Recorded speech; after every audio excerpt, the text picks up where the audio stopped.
Okay, let's get to it. So before we talk about the rose breath, just take a moment to notice your breath right now and how you're breathing. And can you hear the air coming in or the air going out? Can you make it so that you can hear it? So that instead of a quiet in and out, or maybe a very subtle in and out, it's quite a loud in and out. In yoga, they call it the Ujjayi breath. So that sound that we hear is the air passing over the vocal cords, which over time will dry out the vocal cords and not a habit that we want to get into. So the rose breath is the intake, the beginning of the proper singing breath. And the reason I call it a rose breath is it just helps me to remember to engage the olfactory system. So it doesn't have to be a rose. It can be your favorite flower. It can be your favorite fragrance. It could be your favorite soup. Whatever a really pleasant smell that you love is, imagine that. And as you're breathing in, imagine you're breathing in that pleasant smell that you love so much. And notice as you're breathing that in, what is happening up here above the nose in the olfactory system. If this is my flower and I bring it up to my nose and I go to smell it,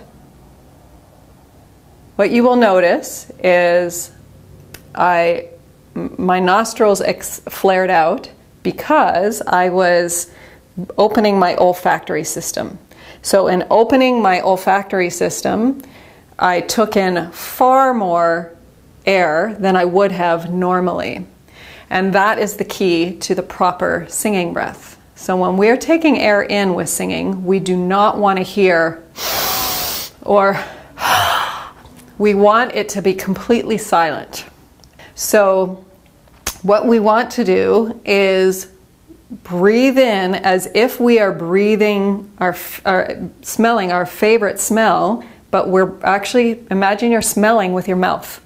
So mouth is open, breathing in through the mouth as if you're smelling. So you're opening the olfactory system as you breathe in.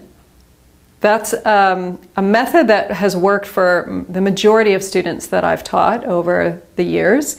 Another method, if that doesn't work for you, it's the same idea, is thinking about drinking a liquid.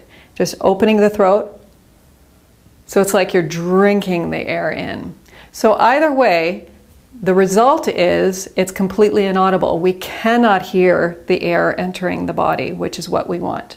So we refer to that as the rose breath, which specifically talks about the intake of the air. But what happens to the air once it comes inside? So I'm not going to get into the technical mechanics of it, but more the feeling part of it. So when we take air in, as athletes, as people that are moving around, moving about in the world, we actually do not usually use full breaths, meditative yoga style breaths. We usually are using what I refer to as short exchange breaths. So we're just breathing into our lungs and out.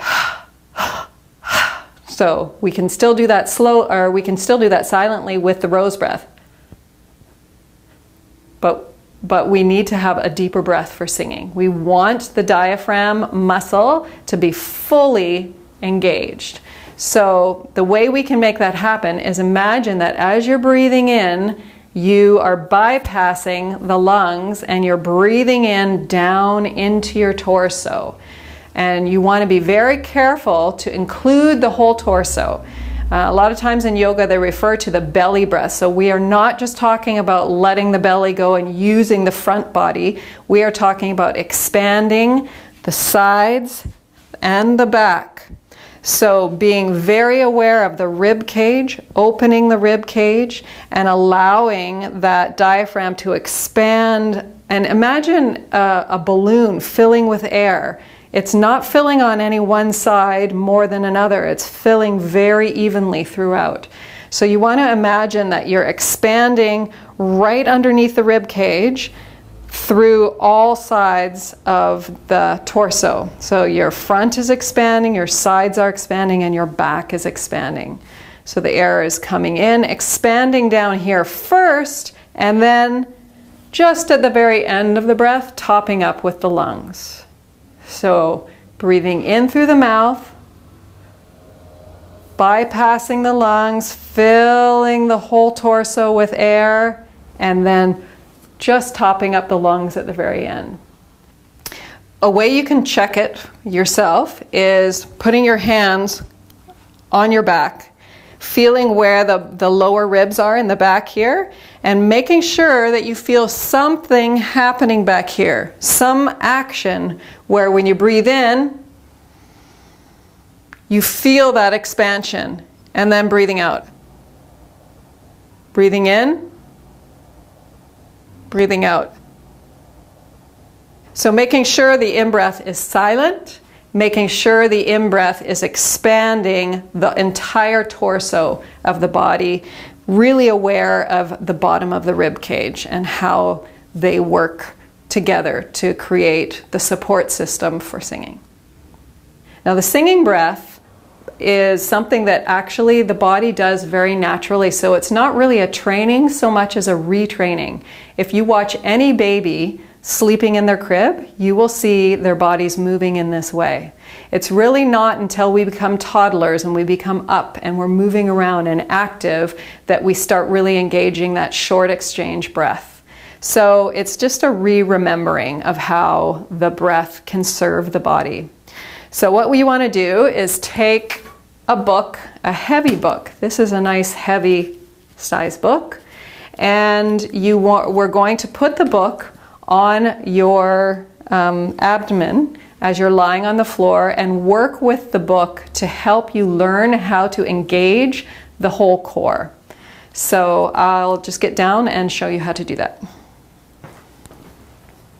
Before we use the book, what you want to do is get your back flat on the ground.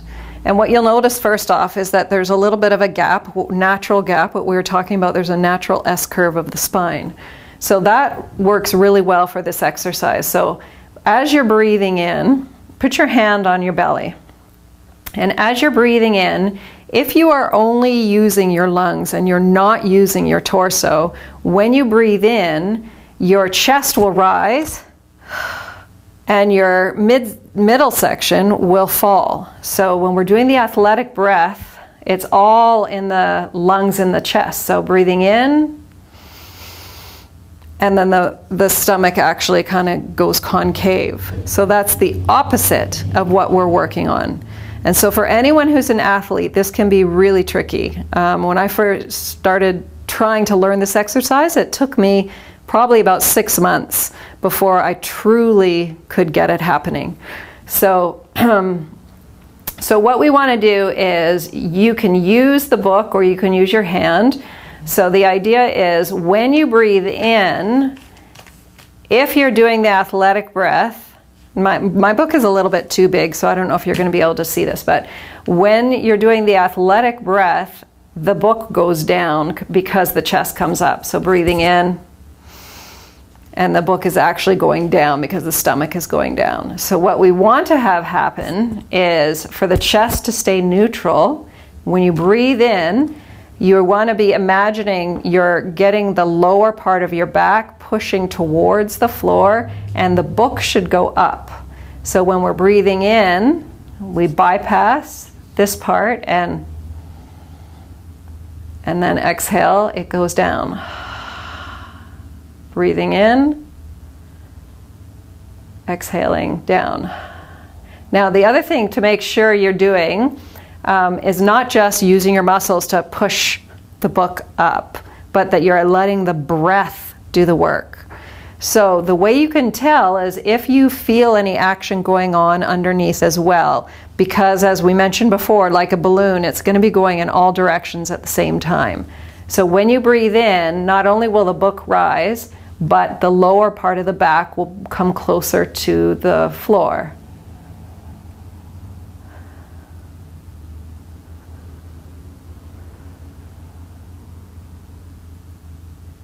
It's helpful to think of the rib cage and the action happening below the rib cage. So use your muscles to expand the rib cage so that you can really focus on just what's happening down in the midsection.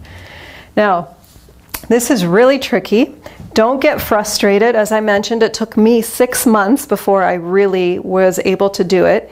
And I was, at the time, I was in very intensive vocal training at university. And I was doing it religiously every day. Every night I was doing it as I was watching television, and I was not getting it right. I was very frustrated. My book was never going up. And I eventually, at one point, decided I'm just going to use my muscles and push it up so that I can kind of trick my brain that something needs to happen down there. It's not happening the way it's supposed to be happening, but something needs to be happening. So I started just pushing the book up with my muscles. And I wasn't really thinking of it as I'm cheating. I was thinking of it as I'm trying to train my muscles to learn, and my brain to learn that there's something that's supposed to be happening down there. And eventually one day, random practice, it clicked. And as soon as that happens for you, what you want to do is see if you can do it again. So as soon as it clicks, it's like, can you do it on demand? Was it a fluke, or can you do it on demand? So once you've done it once, it's just a matter of self-observation, figuring out what it was that made it happen for you, and then start training yourself to be able to do it on demand.